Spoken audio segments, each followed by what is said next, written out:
Antes de redefinir el género shonen y convertirse en uno de los animes más influyentes de la historia, Attack on Titan estuvo a punto de no existir. Hoy vamos a descubrir la historia detrás de Shingeki no Kyojin y cómo una obra que fue rechazada terminó cambiando el anime moderno. Pero para entenderlo, primero tenemos que hablar de su creador, el señor Isayama. Puede que hoy en día casi todo el mundo conozca Attack on Titan, pero antes de hablar del anime, tenemos que hablar de su creador, el señor Isayama. Isayama nació en Oyama, en la prefectura de Oita, Japón. Desde muy joven ya mostraba interés por el manga y durante la escuela secundaria empezó a enviar sus propias historias a concursos. A los 20 años decidió mudarse a Tokio para intentar convertirse en mangaka. Mientras perseguía su sueño, trabajó en un cibercafé, intentando abrirse paso en una industria extremadamente competitiva. Isayama ha comentado en numerosas entrevistas que su obra estuvo influenciada por muchas historias distintas. Entre ellas encontramos Project Arms, también el videojuego Move Loop Alternative, del cual tomó varias ideas que más tarde acabarían formando parte del mundo de Attack on Titan. Pero sus influencias no se quedan solo en el manga o los videojuegos. Series como Breaking Bad, Game of Thrones o películas como The Mist también marcaron su forma de contar historias.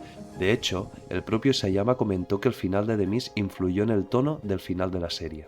Incluso su ciudad natal, Hita, rodeada por montañas que recuerdan a murallas naturales, sirvió como inspiración para el mundo que más tarde dibujaría.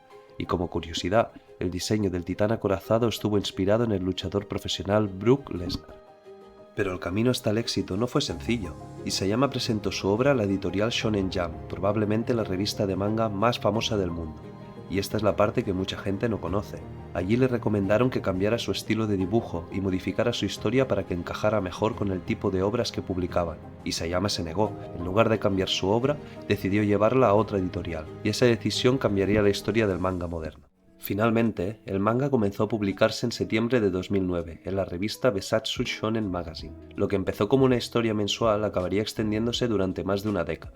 La serie finalizó en abril de 2021, con un total de 139 capítulos recopilados en 34 volúmenes. Durante ese tiempo el manga superó los 100 millones de copias en circulación, convirtiéndose en uno de los mayores fenómenos del manga moderno.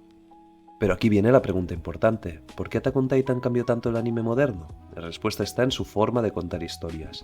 Shingeki no Kyojin no es simplemente una historia de acción contra monstruos gigantes, es una obra que habla de libertad, sacrificio, moralidad, guerra y desesperación. Su narrativa es mucho más oscura que la de muchos shonen tradicionales, y sus giros argumentales constantemente cambian la forma en la que entendemos la historia. Pero quizá una de las razones de su enorme impacto es cómo conecta con una generación entera. Vivimos en un mundo muchas veces hostil, competitivo y lleno de incertidumbre.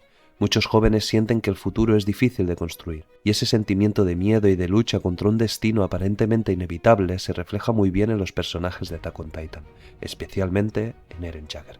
Eren comienza la historia como un niño que sueña con convertirse en un héroe. Durante años la humanidad vive dentro de los muros, en una paz frágil y artificial, pero todo cambia cuando el titán colosal y el titán acorazado destruyen la muralla María. La muerte de su madre y la desaparición de su padre marcan profundamente a Eren, que desarrolla un deseo casi obsesivo de venganza. Pero a medida que avanza la historia, su personaje evoluciona de una forma que pocos protagonistas del género habían mostrado antes. Intentar explicar todo lo que sucede en Attack on Titan sería prácticamente imposible en un solo vídeo. La historia está llena de pistas, misterios y revelaciones que Isayama va sembrando poco a poco. Siempre parece ir un paso por delante del espectador.